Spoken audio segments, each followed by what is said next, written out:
हे guys, welcome और welcome back to humanities corner. Hope you and all are doing well. तो यार, आज के वीडियो के लेक्चर के अंदर हम क्लास 12 ज्योग्राफी का 4th चैप्टर पढ़ने वाले हैं, which is water resources. One shot lecture होगा। इस चैप्टर के सिलेबस में आज सच कुछ चेंज नहीं हुआ है, ठीक है। नोट का लिंक आपको डिस्क्रिप्शन बॉक्स में मिल जाएगा। इसमें मैप्स नहीं है, तो हम सिर्फ प्रीवियस ईयर क्वेश्चन ही पढ़ने वाले हैं, ठीक है। स्टार्ट करते हैं। तो पहले पॉइंट पे लिखा गया है कि वाटर क्या है यार, एक साइक्लिक रिसोर्स है। साइक्लिक मतलब वाटर साइकिल के बारे में हम पढ़ते हैं। तो बेसिकली वाटर एक रिन्यूएबल रिसोर्स है, ठीक है, with abundant supplies on the globe, ठीक है। हम देखते हैं तो अर्थ का 71% जो एरिया है उसको वाटर ने ही कवर किया हुआ है, ठीक है। तो काफ़ी एनॉर्मस अमाउंट में हमारे पास ये अवेलेबल है। लेकिन प्रॉब्लम ये है कि इसमें से सिर्फ 3% हिस्सा ही फ्रेश वाटर है, ठीक है। बाकी का जो वाटर है वो बहुत ज़्यादा सॉल्टी है, इसीलिए हम उसको यूटिलाइज नहीं कर पाते हैं, ठीक है। तो इसीलिए बहुत इंपॉर्टेंट है कि भले ही ये एक रिन्यूएबल रिसोर्स है, लेकिन इसकी क्वांटिटी इतनी लेस अवेलेबल है जिसको हम यूटिलाइज कर सकते हैं। तो हमें बहुत वाइसली और जुडिशियसली इस रिसोर्स को यूज़ करना होगा, ठीक है। अब नेक्स्ट टॉपिक लिखा हुआ है वाटर स्कार्सिटी। वाटर स्कार्सिटी मतलब पानी की कमी पड़ना। अब पानी की कमी क्यों पड़ेगी? या तो हम उसको ओवर यूटिलाइज कर रहे हैं या फिर पॉल्यूशंस, और भी बहुत सारे रीज़न हैं जो हम आगे वीडियो के अंदर डिस्कस कर रहे होंगे, ठीक है। तो अब इम्पॉर्टेंट है कि हम सही से असेसमेंट करें कि भैया कितना पानी है, उसको इफेक्टिवली यूज़ करें एंड साथ के साथ उसको कंजर्व करें, ठीक है। तो ये जो तीनों ही टर्म्स है, पहले असेसमेंट, फिर उसका एफिशिएंट यूज़ और फिर उसका कंजर्वेशन, तीनों ही चीज़ें बहुत ज़्यादा इंपॉर्टेंट हो जाती है, ठीक है। तो पहली स्लाइड पे बेसिक इंट्रोडक्शन था, ठीक है। आगे चलते हैं। तो इंडिया के अंदर अगर हम स्पेसिफिक बात करते हैं वाटर रिसोर्स की, तो अगर हम देखते हैं कि इंडिया के पास वर्ल्ड का 2.45% लैंड है, 4% वाटर है एंड 16% वर्ल्ड की पॉपुलेशन इंडिया के पास है, ठीक है। अब हर साल 4000 क्यूबिक किलोमीटर तक का जो वाटर होता है वो हमें प्रेसिपिटेशन यानी बारिश के थ्रू अवेलेबल हो जाता है, ठीक है। सेकेंडली 1869 क्यूबिक किलोमीटर का जो पानी है वो सरफेस वाटर या फिर रिप्लेनिशेबल ग्राउंड वाटर है, ठीक है। सरफेस मतलब अर्थ के सरफेस पे है ना। प्रेसिपिटेशन तो हमें क्लाउड से मिल रहा है, एटमॉस्फेयर से मिल रहा है, ये हमारा सरफेस वाटर यानी सरफेस के ऊपर है, ठीक है, और ग्राउंड वाटर। लेकिन इसका अगर हम टोटल करते हैं, ये 4000 और ये 1859 मिला के, इसमें से सिर्फ हम 1222 क्यूबिक किलोमीटर के पानी को ही यूटिलाइज कर पाते हैं, ठीक है। अब हम ब्रॉडली थोड़ा सा डिटेल में पढ़ते हैं सरफेस वाटर के बारे में और ग्राउंड वाटर के बारे में। तो सरफेस की अगर हम बात करते हैं, 4 मेजर सोर्सेज है, river, lakes, ponds and tanks, ठीक है। ऑलमोस्ट 10,360 नदियाँ हैं हमारे यहाँ, उनकी फिर बहुत बड़ी बड़ी टेरिटरीज है। तो रिवर के मामले में बहुत सारी रिवर्स हमारे पास अवेलेबल है, तो वाटर रिसोर्स अबॉन्डेंट है हमारे पास, ठीक है। इनमें से 1869 क्यूबिक किलोमीटर हमें हर साल एनुअल रेनफॉल से रिवर बेसिन के अंदर मिल जाता है, यानी सरफेस पे आ गया वो, ठीक है। लेकिन ड्यू टू काफ़ी सारे टोपोग्राफिकल, हाइड्रोलॉजिकल या बहुत सारे ऐसे कॉन्स्टेंट है जिसकी वजह से हम सिर्फ इस 1869 में से 690 क्यूबिक किलोमीटर तक का ही सरफेस वाटर यूटिलाइज कर पाते हैं, ठीक है। अब यहाँ पे बहुत सारी टर्म्स थी, अब काफ़ी बच्चे कंफ्यूज होंगे क्या हमें ये सब याद करनी है। नहीं, कुछ याद नहीं करना है, बस ये याद रखो कि क्या बोलते हैं, हम 690 क्यूबिक किलोमीटर ही यूटिलाइज कर पा रहे हैं सरफेस वाटर का, ठीक है। एक ये टर्म याद रखनी है, बाकी नहीं करनी है, ठीक है, बिकॉज बुक में लिखा गया था तो एक बार पढ़ना बहुत ज़रूरी है। नेक्स्ट पॉइंट में लिखा गया है कि गंगा और ब्रह्मपुत्रा और बराक जो रिवर्स हैं उनके अंदर 60% हमारा सरफेस वाटर है, ठीक है, थ्रू आउट इंडिया का।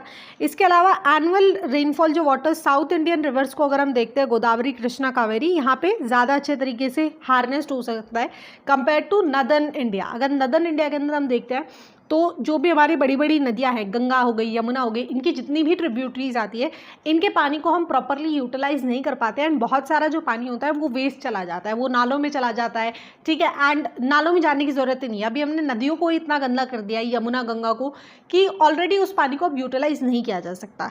लेकिन इसके कंपैरिजन में अगर हम सदर्न इंडिया की रिवर्स देखते हैं तो वहाँ के पानी को बहुत अच्छे तरीके से यूटिलाइज और हार्नेस किया जाता है, ठीक है। ओके, तो that was about surface water. आप पढ़ते हैं ग्राउंड वाटर रिसोर्स के बारे में, ठीक है। तो 432 क्यूबिक किलोमीटर है हमारा टोटल रिप्लेनिशेबल ग्राउंड वाटर, ठीक है। ग्राउंड वाटर यूटिलाइजेशन अगर हम देखते हैं, पंजाब, हरियाणा, राजस्थान, तमिलनाडु में बहुत ज़्यादा हाई है, ठीक है। जो तमिलनाडु में आई गेस चेन्नई का जो वाटर लेवल है वो बिल्कुल ज़ीरो जा चुका है, ठीक है। तो वहाँ पे ग्राउंड वाटर बचा ही नहीं है, सॉर्ट ऑफ। इसके बाद छत्तीसगढ़, उड़ीसा, केरला कुछ ऐसे स्टेट है जहाँ पे ग्राउंड वाटर काफ़ी कम स्केल पे यूटिलाइज होता है, ठीक है। एंड गुजरात, यूपी, बिहार, त्रिपुरा, महाराष्ट्र यहाँ पे मॉडरेट रेट पे होता है, ठीक है। अब इसका आउटकम क्या हो रहा है, जो हम ये ओवर यूटिलाइज इसको करते जा रहे हैं ग्राउंड वाटर को। सबसे पहली बात तो यार ग्राउंड वाटर को सीप होने की जगह नहीं पड़ी है ना। पहले कच्चा होता था तो जो भी बारिश का पानी आता था वो सेच करके नीचे ज़मीन में चला जाता था, ठीक है, जिसको हम बाद में यूज़ कर सकते थे। लेकिन अब सब कुछ हमने पक्का इतना कर दिया है, इतना मजबूत कर दिया है, फ्लोरिंग कर दिया हर जगह से कि वो पानी को रिसने की जगह नहीं मिलती कि वो सीप होके अंदर चला जाए, ठीक है। तो वो पानी वेस्ट ही जा रहा है, वो कहीं ना कहीं नालों में जाके मिलने वाला है, ठीक है। तो इसका जो आउटकम क्या हो रहा है, साथ के साथ हम इसको ओवर यूटिलाइज करते जा रहे हैं, ठीक है। पंजाब हरियाणा ऐसे स्टेट है जहाँ पे इरिगेशन के लिए मैक्सिमम टाइम ग्राउंड वाटर को ही यूज़ किया जाता है, ठीक है। इससे इवेंचुअली सोशल अपील आ रहा है, ठीक है, एंड डिसरप्शंस हो रही है बिकॉज बहुत ऐसे एरियाज़ है जहाँ पे ग्राउंड वाटर लेवल बहुत ज़्यादा बिलो द लाइन चला गया है, ठीक है, जिससे इवेंचुअली हमें फ्यूचर में दिक्कतें होने वाली हैं, ठीक है। ओके, अब नेक्स्ट एक सब टॉपिक दिया हुआ है that is lagoon and back waters. पहले देख लेते हैं कि लगून क्या होता है और बैक वाटर क्या होता है, ठीक है। लगून की अगर हम बात करते हैं तो ये एक स्मॉल वाटर बॉडी होती है जो मेन वाटर बॉडी से थोड़ा दूर होती है, ठीक है, सेपरेटेड होती है by sand bars, barrier islands या फिर कोरल रीफ्स, ठीक है। ये देखो इमेज में अच्छे से दिखाया हुआ है, ठीक है। लगून्स को हम एस्चुरीज, साउंड बेज या फिर लेक्स भी बोलते हैं। सेकेंड हमें दिया हुआ है केरला बैक वाटर्स के बारे में, ठीक है। इसका मतलब है एक नेटवर्क है ब्रैकिश लगून्स का या कैनाल्स का। ब्रैकिश का मतलब होता है सॉल्टी, ठीक है, लाइंग पैरेलल टू अरेबियन सी। केरला के अंदर ये बहुत ब्यूटीफुल व्यू का होता है, ठीक है, एज ए टूरिस्ट डेस्टिनेशन इनको देखा जाता है, ठीक है। ये हो गया इन दोनों चीज़ों के बारे में। लगून को वैसे हम हिंदी में खाड़ी भी बोलते हैं एक तरीके से, ठीक है। ओके, मेन टॉपिक पे आते हैं। तो ये दिया गया है कि इंडिया की क्योंकि बहुत बड़ी कोस्ट लाइन है, ठीक है, तो यहाँ पे हमें बहुत सारे लगून्स और लेक्स देखने को मिलती है, ठीक है। केरला, उड़ीसा, वेस्ट बंगाल के अंदर मेजॉरिटी ऑफ सरफेस वाटर जो है वो लगून्स और लेक के अंदर ही है, ठीक है। बट यहाँ इनका जो पानी होता है वो जनरली ब्रैकिश होता है, सॉल्टी होता है, ठीक है। इसको हम फिशिंग, इरिगेटिंग सर्टेन क्रॉप्स के लिए, पैडी क्रॉप्स या कोकोनट को इरिगेट करने के लिए यूज़ कर लेते हैं, ठीक है। आगे चलते हैं भैया। तो नेक्स्ट आता है वाटर डिमांड एंड यूटिलाइजेशन, ठीक है। इंडिया एक एग्रीकल्चरल इकोनॉमी रही है, ठीक है। अभी भी हमने भले ही कितना ही डेवलप कर लिया हो लेकिन स्टिल हम एग्रीकल्चर के ऊपर ही डिपेंडेंट है, ठीक है। 2/3 जो हमारी पॉपुलेशन है वो सीधा सीधा एग्रीकल्चर के ऊपर डिपेंडेंट है, ठीक है। तो इसीलिए जो हमारा फर्स्ट 5 ईयर प्लान था उसके अंदर इरिगेशन को डेवलप करना हमारी मेन प्रायोरिटी था, ठीक है। एंड इसी को मद्देनजर रखते हुए काफ़ी सारे multipurpose river valley projects launch किए गए थे, जैसे भाखड़ा नांगल हो गया, Hirakud dam, Damodar valley, Indira Gandhi canal को बनाया गया था, एटसेट्रा, ठीक है। अब अगर हम शेयर देखते हैं वाटर का एग्रीकल्चर सेक्टर के अंदर, वो सबसे ज़्यादा है कंपेयर टू बाकी कोई भी ले लो, इंडस्ट्रीज़ ले लो, ट्रांसपोर्टेशन ले लो, एटसेट्रा, ठीक है। तो यहाँ पे हमें एक चार्ट दिया हुआ है, आई थिंक इमेज क्लियर नहीं है बट थोड़ा सा समझ लो। अगर हम सरफेस वाटर देखते हैं ऊपर वाला तो इसमें 89% हिस्सा एग्रीकल्चर के थ्रू यूज़ है और ग्राउंड वाटर में से 92% जो वाटर है वो भी एग्रीकल्चर में ही यूटिलाइज हो रहा है, ठीक है। तो ये था इसके बारे में। आगे चलते हैं। नेक्स्ट टॉपिक आता है demand of water for irrigation, ठीक है। ऑब्वियसली बात है पानी की सबसे ज़्यादा डिमांड इरिगेशन के लिए है क्योंकि एग्रीकल्चरल इकॉनमी हमारी है, ठीक है। तो नदर्न वेस्टर्न जो इंडिया और दक्कन प्लेट्यू की अगर हम बात करते हैं, हम 2 सिनेरियोज लेके चलते हैं। पहला ऐसा जहाँ पे बारिश की कमी होती है या फिर ड्रॉट प्रोन एरियाज है, ठीक है, जैसे कि नॉर्थ वेस्टर्न इंडिया हो गया, दक्कन प्लेट्यू हो गया। यहाँ पे एग्रीकल्चर को प्रैक्टिस करना ड्यूरिंग ड्राई सीजन बहुत मुश्किल है, रेनफॉल के ऊपर आप डिपेंडेंट नहीं रह सकते हो, आपको इरिगेशन देनी पड़ती है। एंड स्पेशली यहाँ पे पानी की भी बहुत कमी होती है, तो इरिगेशन इसीलिए वहाँ पे एक तो ज़्यादा वाटर इंटेंसिव क्रॉप्स को नहीं उगाया जा सकता, ठीक है। सेकेंडली क्रॉप्स काफ़ी बार फेल भी हो जाती है, यही रीज़न रहता है क्योंकि ड्रॉट वगैरह आ जाते हैं, ठीक है। ये हो गया कि पानी की कमी है, इस वजह से प्रॉब्लम है। सेकेंड सिनेरियो हम ऐसा देखते हैं, ऐसे एरियाज जहाँ पे भरपूर मात्रा में बारिश होती है, एम्पल रेनफॉल होती है, ठीक है। लेकिन अगर मॉनसून के अंदर ब्रेक है या कोई भी उसका फेलियर है या फिर वो टाइम से लेट आ रहा है, ठीक है, वो तो कंप्लीटली नेचुरल है, उसके लिए कोई कुछ नहीं कर सकता मॉनसून के ऊपर, ठीक है। तो उस वजह से भी काफ़ी सारी वहाँ पे प्रॉब्लम्स हमें देखने को मिलती है। काफ़ी बार बारिश इतनी ज़्यादा आ जाती है कि फ्लड हो जाती है, ठीक है, जिससे एवेंचुअली सारा क्रॉप फेलियर हो जाता है। तो मॉनसून एक मेजर फैक्टर है जो इन्फ्लुएंस करता है एग्रीकल्चर को उन एरियाज़ में भी जहाँ पे रेनफॉल बहुत हाई अमाउंट के अंदर होती है, ठीक है, जैसे वेस्ट बंगाल और बिहार हो गया, ठीक है। ये था 2 सिनेरियोज हमें समझा दिए थे कि इरिगेशन की डिमांड कैसी है, और 2 हमने सिनेरियो देख लिए। एक ड्रॉट प्रॉन है, एक जहाँ पे भरपूर मात्रा में बारिश आती है लेकिन काफ़ी बार क्रॉप फेलियर हो जाते, मे बी फ्लड आ जाए, मे बी मानसून में ब्रेक आ जाए, टाइम पे बारिश उन्हें मिले ही ना। ठीक है, ओके। अब कुछ अलग पॉइंटर्स हैं इसी की डिमांड को लेके कि क्या क्या है। कुछ वाटर इंटेंसिव क्रॉप है जैसे राइस, शुगर केन, जूट, इनको भारी मात्रा में इरिगेशन चाहिए होती है, पानी चाहिए होता है। ठीक है, सेकेंडली इरिगेशन के थ्रू हम मल्टीपल क्रॉपिंग कर सकते हैं। ठीक है, अब अगर हम कंपेयर करते हैं, एक लैंड जो इरिगेटेड है उसकी प्रोडक्टिविटी ज़्यादा होती है कंपेयर टू अनइरिगेटेड लैंड। ठीक है, तो इंक्रीजेज प्रोडक्टिविटी, डायरेक्टली लिंक्ड है। ठीक है, जितना अच्छा से आप पानी दे पाओगे आपकी प्रोडक्शन उतनी ज़्यादा बूस्ट होगी। सेकेंडली जो सक्सेस थी हमारी ग्रीन रेवोल्यूशन की पंजाब हरियाणा के अंदर, वहाँ पे अभी हम देखते हैं तो 85% जो एरिया है, नेट सोन एरिया है, वो अंडर इरिगेशन है। ठीक है, तो हमने ये आई गेस पिछले चैप्टर में भी डिस्कस किया था कि पानी प्रॉपर सप्लाई हो पा रहा था, तभी इन एरियाज़ के अंदर गवर्नमेंट ने उनको HIV सीड्स वगैरह सप्लाई किए थे, बिकॉज उनके पास पानी था जो इवेंचुअली वो जो बेस टेक्नोलॉजी थी उसको सपोर्ट करता था। ठीक है, अगर आपने सीड्स अच्छे लगा दिए, फर्टिलाइजर्स वगैरह दे दिए, तो भी आपको अच्छी मात्रा में पानी की ज़रूरत होती है ताकि आपकी प्रोडक्शन इन्हांस हो सके, बूस्ट हो सके। ठीक है, वहाँ पे एक हमारा टॉपिक खत्म हो जाता है। अब नेक्स्ट टॉपिक की तरफ चलते हैं, that is depletion of ground water. ठीक है, यह बताया गया है कि पंजाब के अंदर ऑलमोस्ट 76.1% जो एरिया है वो ग्राउंड वाटर के थ्रू ही इरिगेट किया जाता है। सिमिलरली हरियाणा के अंदर 51.3%, ठीक है, वेल्स या ट्यूबवेल्स के थ्रू निकाला जाता है। तो आज के टाइम पे हमें बहुत सारे ऐसे एरियाज़ देखने को मिल रहे हैं, हरियाणा और पंजाब के स्पेसिफिक कुछ विलेजेस हैं जहाँ पे ग्राउंड वाटर लेवल बहुत ज़ीरो चला गया है, बिकॉज उनका हमने बहुत एक्सेसिव यूज़ किया है। ठीक है, तो लॉन्ग टर्म के लिए तो ये बिल्कुल फ़ायदेमंद नहीं है। अब हम ग्राउंड वाटर भी ख़त्म कर देंगे तो पानी लाएंगे कहाँ से, है ना। फिर वही सिचुएशन हो जाएगी जो हमारी ड्रॉट प्रॉन एरियाज़ की है या फिर रेनफॉल डेफिशिएंट एरियाज़ की है, कि हम भी रेनफॉल के ऊपर डिपेंडेंट हो जाएंगे। ठीक है, अभी तो हमारी प्रोडक्शन हो रही है लेकिन eventually after a point of time जब पानी नहीं रहेगा तो हमारी प्रोडक्शन के ऊपर, हमारी जो भी यील्ड आएगी उसके ऊपर इम्पैक्ट पड़ेगा।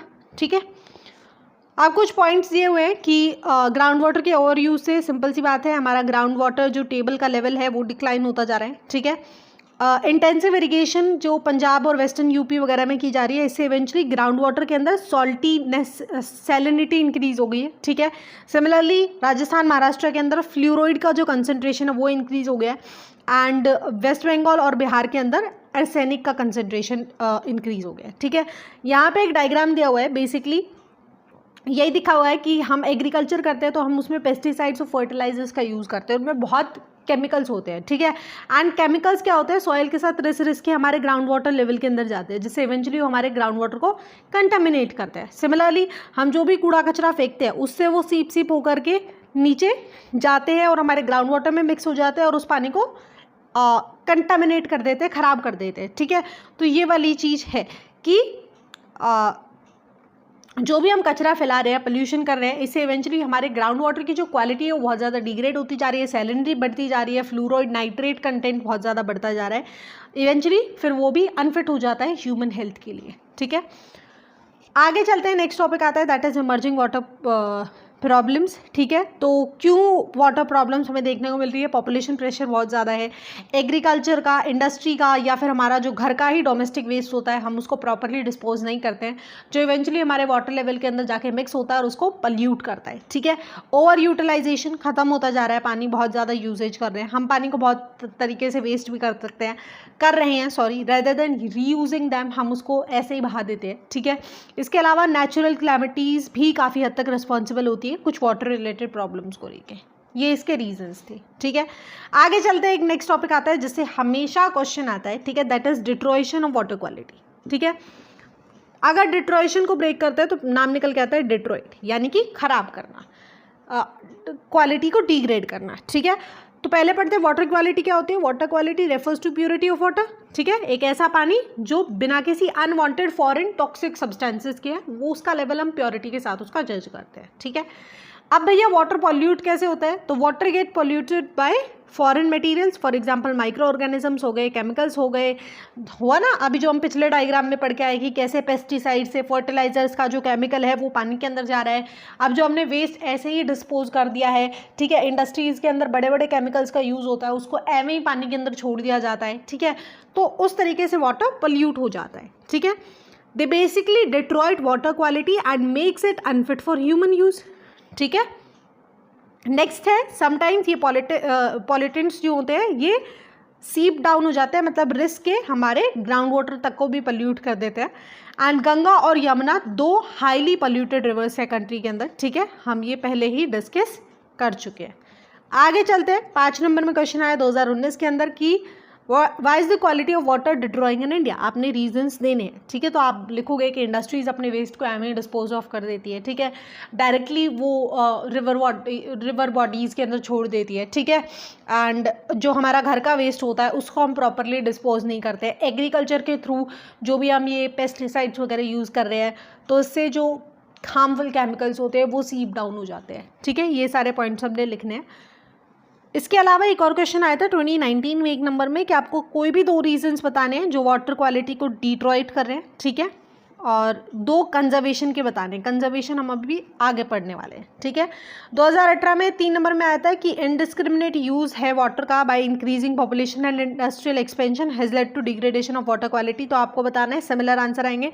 2017 में भी सेम क्वेश्चन आया था 3 नंबर में, बस स्टेटमेंट को थोड़ा सा घुमा फिरा दिया है तो देख लेना। ठीक है, आगे चलते हैं। नेक्स्ट टॉपिक आता है that is water conservation and management. ठीक है, कंजर्वेशन यानी बचाना एंड मैनेजमेंट मतलब उसको एफिशिएंटली यूटिलाइज करना। ठीक है, अब बहुत ज़रूरत है कि वाटर सेविंग टेक्नोलॉजीज़ को डेवलप किया जाए। ठीक है, हमें अटेम्प्ट करना चाहिए टू प्रिवेंट पोल्यूशन। कैसे? इंडस्ट्री से जब भी हम वेस्ट को वाटर बॉडीज़ में पहले बात तो छोड़ना ही नहीं चाहिए, कुछ ना कुछ उसका और जुगाड़ लगाना चाहिए। ठीक है, कि किस तरीके से आप वेस्ट को डिस्पोज करेंगे। ठीक है, उसको डायरेक्टली डिस्पोज नहीं करना है, साथ के साथ वाटर ट्रीटमेंट प्लांट लगाने होंगे। ठीक है, कि अगर आपने पानी डिस्पोज भी करना है तो उससे पहले आप पानी को साफ़ कर लें, उसका जो भी केमिकल कंटेंट है उसको हटा दें। ठीक है, नेक्स्ट हम कर सकते हैं कि इंडस्ट्रीज़ के अंदर ही ऐसा सिस्टम होना चाहिए कि जो पानी आपने एक बार यूज़ कर लिया, ठीक है, उसको आप दोबारा से यूज़ कर सकते हो, है ना। बहुत सारे काम होते हैं। अगर हम अपने घर से ही लेके चलते हैं तो जो पानी हमने कपड़े धोने में यूज़ किया है उससे फिर हम गाड़ी धो सकते हैं, जो या फिर हम गार्डनिंग वगैरह कर सकते हैं। तो मेक श्योर करना चाहिए हमें पानी को रीयूज़ और रिसाइकल करने की टेक्नोलॉजी को डेवलप करना होगा। ठीक है, इसके अलावा वाटरशेड डेवलपमेंट को एनकरेज कर सकते हैं, अभी इसको हम आगे डिटेल में पढ़ेंगे। रेन वाटर हार्वेस्टिंग कर सकते हैं, रिसाइकलिंग एंड रीयूज़। ठीक है, और भी बहुत सारे तरीके हो सकते हैं, आप कमेंट सेक्शन में लिख सकते हो। ठीक है, आगे चलते हैं। नेक्स्ट टॉपिक आता है that is prevention of water pollution. यहाँ पे इस टॉपिक में बेसिकली कुछ स्टेप्स दिए हुए हैं कि गवर्नमेंट ने क्या क्या किया अभी तक। तो पहला पॉइंट, हमें केस स्टडी दी गई है कि हमारा एक सेंट्रल पोल्यूशन कंट्रोल बोर्ड था जिसने स्टेट पोल्यूशन कंट्रोल बोर्ड के साथ मिलके 507 स्टेशंस की वाटर क्वालिटी को मॉनिटर किया था। ठीक है, एंड इन सबको मॉनिटर करने के बाद एक कॉमन फाइंडिंग थी, ऑब्जर्वेशन जो इनकी थी कि इन सभी जो पानी की क्वालिटी इन्होंने चेक की डिफरेंट सोर्सेज में, यहाँ पे मेन सोर्स ऑफ पोल्यूशन था हमारा ऑर्गेनिक एंड बैक्टीरियल कंटामिनेशन। ठीक है, तो मेजरली ये हमारा एग्रीकल्चर की वजह से और इंडस्ट्रीज़ की वजह से डिग्रेड हो रहा था पानी। ठीक है, एंड इसी की फाइंडिंग ये आई कि बिटवीन दिल्ली एंड इटावा यमुना सबसे ज़्यादा पोल्यूटेड है। ठीक है, बिकॉज यहाँ पे बहुत सारी इंडस्ट्रीज़ है एंड स्पेशली दिल्ली के काफ़ी सारे ऐसे एरियाज़ हैं जहाँ पे लोग झुग्गी झोपड़ियों में रहते हैं एंड वहाँ की अगर आप कंडीशन देखो तो वहाँ पे उनको साफ़ पानी पीने तक का एक्सेस नहीं है। ठीक है, बहुत पॉल्यूशन है वहाँ पे। तो ऐसा नहीं है कि सिर्फ इंडस्ट्रीज़ और एग्रीकल्चर का ही आता है, हमारा जो डोमेस्टिक वेस्ट होता है वो हमें नहीं दिखता है। ठीक है, लेकिन मेजर स्केल के ऊपर वो बहुत ज़्यादा है। ठीक है, नेक्स्ट पॉइंट में लिखा गया है कि ground water pollution has occurred due to high concentration of heavy toxin metals. ठीक है, फ्लोराइड एंड नाइट्रेट्स। वही है कि ग्राउंड वाटर के अंदर वो जो हार्मफुल केमिकल्स होते हैं वो सीप इन कर जाते हैं। ठीक है, 2017 में क्वेश्चन आया था कि आप कैसे हेल्प करोगे in improving the quality of water in your locality. ठीक है, कमेंट सेक्शन में आपने मेरे को ये आंसर बताना है। आगे चलते हैं। ठीक है, तो नेक्स्ट लिखा गया है कि जो लेजिस्लेटिव प्रोविजन थे, काफ़ी सारे एक्ट्स बनाए गए थे जैसे prevention and control of pollution act 1974, similarly environmental protection act, लेकिन बहुत ये ऑन पेपर है। ठीक है, ऑन रिकॉर्ड्स की बात है, लेकिन इनको एफिशिएंटली इम्प्लीमेंट नहीं किया गया। ठीक है, प्रॉपरली इनका इम्प्लीमेंटेशन होता तो मे बी आज जो सिचुएशन से हम देख रहे हैं ये काफ़ी कम होती। ठीक है, तो इसका इम्पैक्ट ये था कि 1997 के अंदर 251 पोल्यूटिंग इंडस्ट्रीज लोकेट की गई थी रिवर एंड लेक्स के पास। ठीक है, हम हमेशा से पढ़ते आए हैं, हमने अपनी जो पहली बुक थी उसमें भी हमने पढ़ा था कि इंडस्ट्रियल लोकेशन को इम्पैक्ट करती है, वो ज़्यादातर अपनी इंडस्ट्रीज़ को लगाती है रिवर वैलीज़ के पास। रीज़न क्या है कि उनको पानी तो चाहिए ऑब्वियसली, कि पानी ईजिली सप्लाई हो जाता है। एक मेजर रीज़न ये भी है कि वो अपने वेस्ट को डायरेक्टली रिवर्स के अंदर डिस्पोज कर देती है, इसीलिए उनकी लोकेशंस हमें ज़्यादातर रिवर वैलीज़ के पास देखने को मिलती है। ठीक है, अगर इन एक्ट्स को प्रॉपरली इंप्लीमेंट किया जाता है तो इनकी लोकेशन को थोड़ा दूर करवाया जाता है। ठीक है, साथ के साथ बहुत सारी ज़रूरत है कि प्रॉपर लॉज लाए जाए कि इंडस्ट्रीज़ के अंदर एक स्पेसिफिक सिस्टम होना चाहिए वेस्ट को डीकम्पोज करने का और डिस्पोज करने का। ठीक है, सिमिलरली एक वाटर सेस एक्ट आया था 1977 के अंदर which was meant to reduce pollution. ठीक है, इसका भी हमें कोई एज सच खास इम्पैक्ट देखने को नहीं मिला।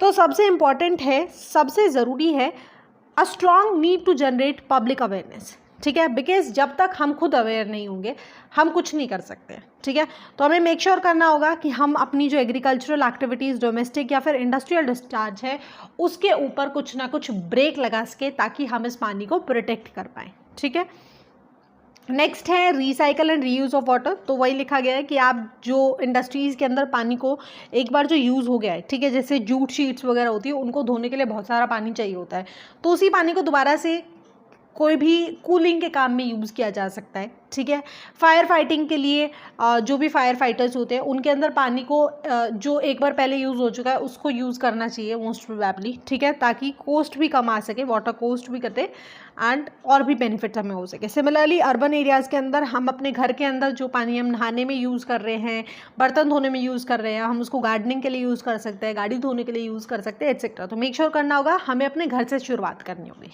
ठीक है, आगे चलते हैं तो नेक्स्ट टॉपिक आता है that is watershed management. Another important topic, बहुत बार क्वेश्चन आता है। ठीक है, वाटर मैनेजमेंट, वाटरशेड मैनेजमेंट से हमारा मतलब है it refers to efficient management and conservation of both surface and ground water resources. ठीक है, पानी के दो ही सोर्सेज है मेन, एक सरफेस और दूसरा है हमारा ग्राउंड वाटर। ठीक है, तो इसका मतलब है वाटरशेड मैनेजमेंट से हमारा मतलब है कि हमने एफिशिएंटली पानी को मैनेज भी करना है और उसको कंजर्व भी करना है। ठीक है, दो वर्ड्स है, मैनेजमेंट एंड कंजर्वेशन। अब इसमें क्या क्या होता है, प्रिवेंशन ऑफ रन ऑफ।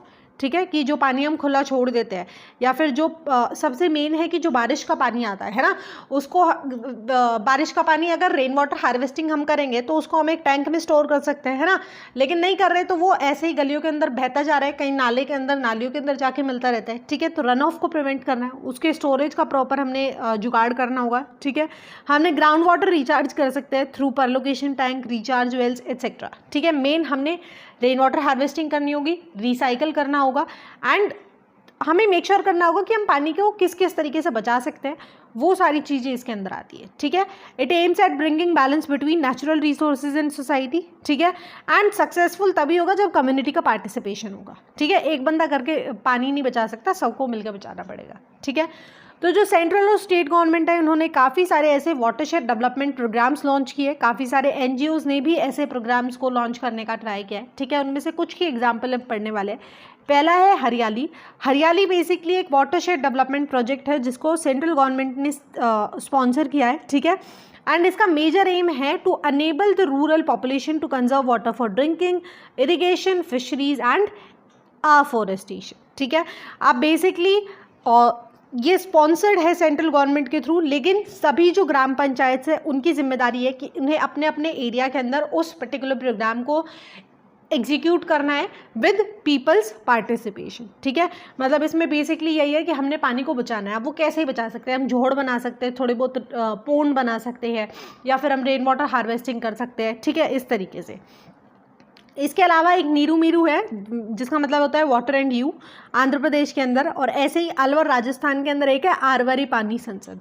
ठीक है, अब ये जो प्रोग्राम्स है they have taken up construction of various water harvesting structure. ठीक है, कि वो क्या करते हैं, जगह जगह पे जाके थोड़ा बहुत पैसा इकट्ठा करके ऐसे स्ट्रक्चर को बनवाते हैं जिसके अंदर हम बारिश के पानी को कलेक्ट कर पाएँ, जैसे परलोकेशन टैंक हो गए, डग आउट पोन्ड्स, जोड़ बना दिए जाते हैं, डैम बना दिए जाते हैं थ्रू पीपल्स पार्टिसिपेशन। ठीक है, सिमिलरली तमिलनाडु के अंदर रेन वाटर हार्वेस्टिंग का स्ट्रक्चर कंपलसरी कर दिया है कि आपने जो भी घर बनाना है सबसे पहले आपने नीचे एक स्टोरेज टैंक बनाना होगा जो आपके रूफ से कनेक्टेड होगा, जिससे इवेंचुअली बारिश का पानी आप स्टोर कर पाओगे। ठीक है, अब ये जो प्रोजेक्ट्स हैं ये सक्सेसफुल रहे हैं इन रिजुविनेटिंग एनवायरनमेंट एंड इकोनॉमी। ठीक है, लेकिन बहुत कम रहे हैं। ठीक है, मैक्सिमम जो केसेस होते हैं वो इनिशियल स्टेजेस पे होता है ना, वो हवा होती है एक तरीके से कि ओके आया है, उसके बाद कोई इस पर ध्यान नहीं देता। ठीक है, तो सबसे मेजर प्रॉब्लम आई थिंक हम ह्यूमन जो स्पीसीज है उसकी यही है कि हमें करने का बहुत शौक है, लेकिन जब करने पे आते हैं हम कुछ नहीं करते, है ना, वो बनाने का है।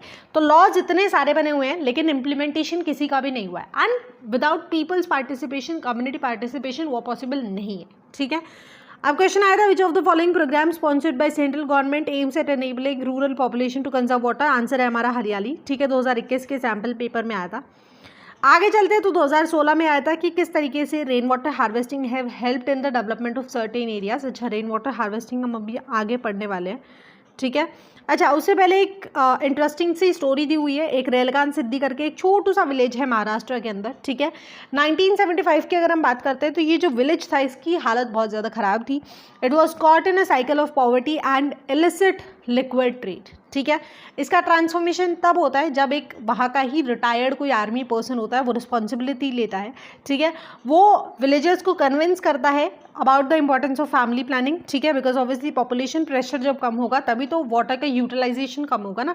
ठीक है, वॉलंटरीली लेबर की rather than depending on government या फिर किसी और के ऊपर हमें खुद से ही काम करना होगा। ठीक है, preventing open grazing, felling trees and liquid prohibition, इन सब के लिए वो उनको बातचीत करता है, लोगों को अवेयर करता है। ठीक है, अब लोग मानते भी हैं। ठीक है, धीरे धीरे वो अपना ही खुद का डेवलपमेंट खुद से स्टार्ट करने लग जाता है। So work began with construction of percolation tank village.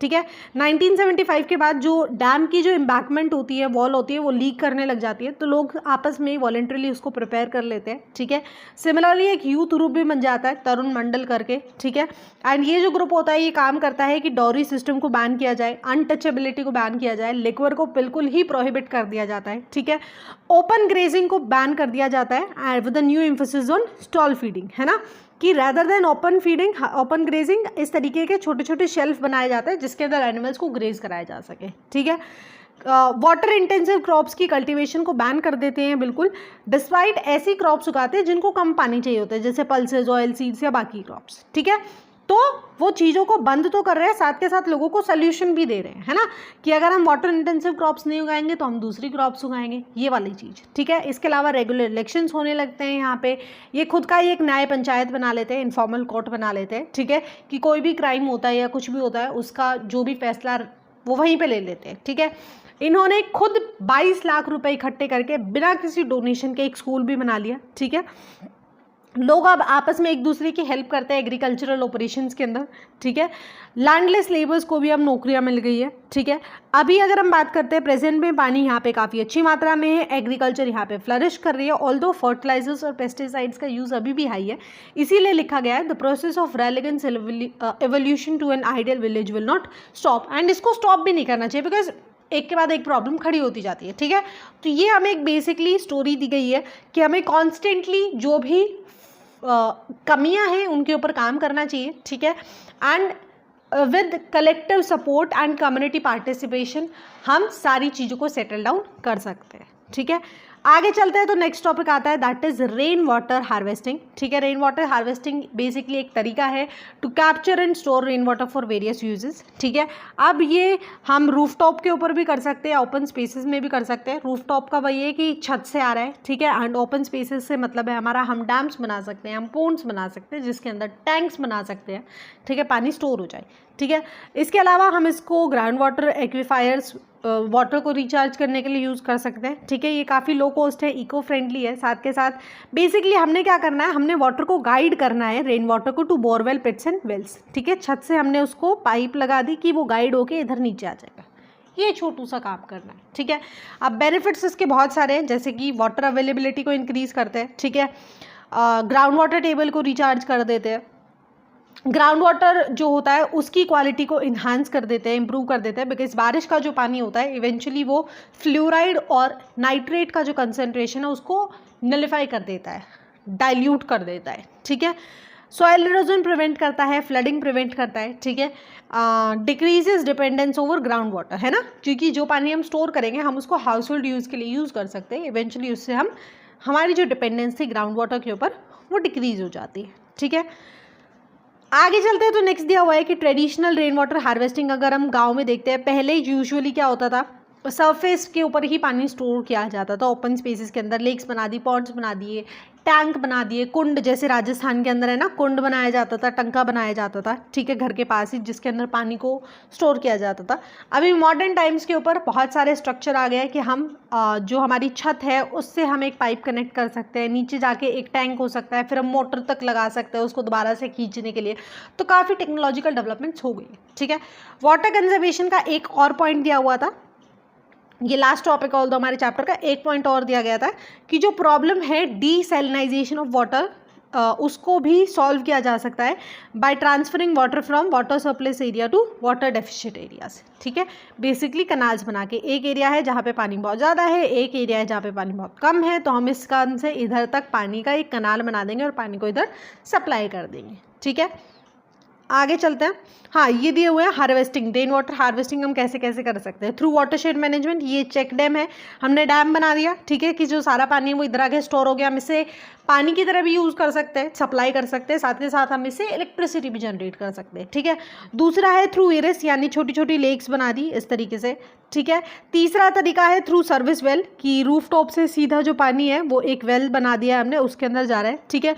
And चौथा है थ्रू रिचार्ज वेल, कुछ इसी तरीके का सिस्टम होता है कि टैंक के अंदर कलेक्ट हो रहा है, राइट, ये हो गया।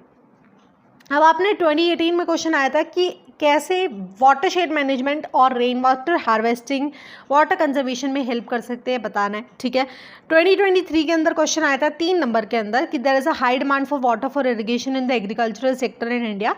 वो हम आगे पढ़ के आए हैं, उसके बारे में हमने जस्टिफाई करना है। इसी के कॉन्ट्ररी में या फिर हम दूसरा क्वेश्चन अटेम्प्ट कर सकते थे कि rain water harvesting has been practised of various method, आपने डिफरेंट कम्युनिटीज़ के, वो आप हरियाली भी लिख सकते हो, नीरू मीरू भी लिख सकते हो, वाटरशेड और रेन वाटर हार्वेस्टिंग को आप मिक्स करके भी आंसर बना सकते हो। 2 डिफरेंट सेपरेट टॉपिक नहीं है, आप इसी के अंदर इंक्लूड कर सकते हो, ठीक है।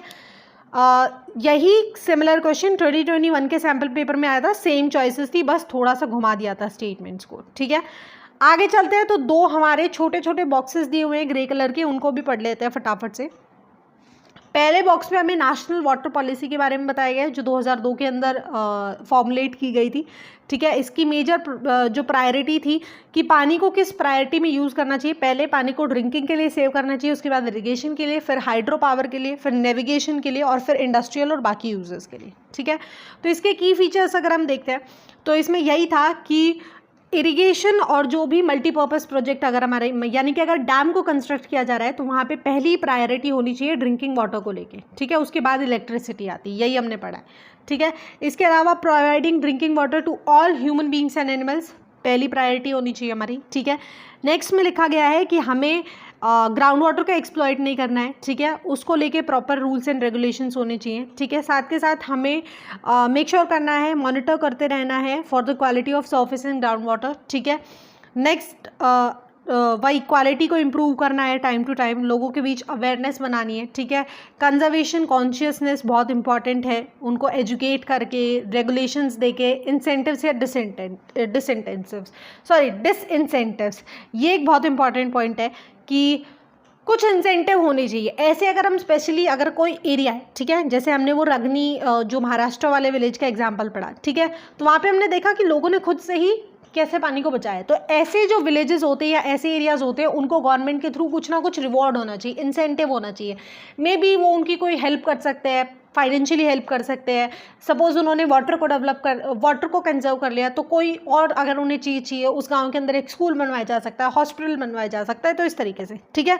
सिमिलरली जिन एरियाज़ के अंदर पानी को बहुत ज़्यादा एक्सप्लॉइट किया जाता है वहाँ पर डिसइंसेंटिव्स होनी चाहिए, ठीक है। तो ये भी एक तरीका हो सकता है।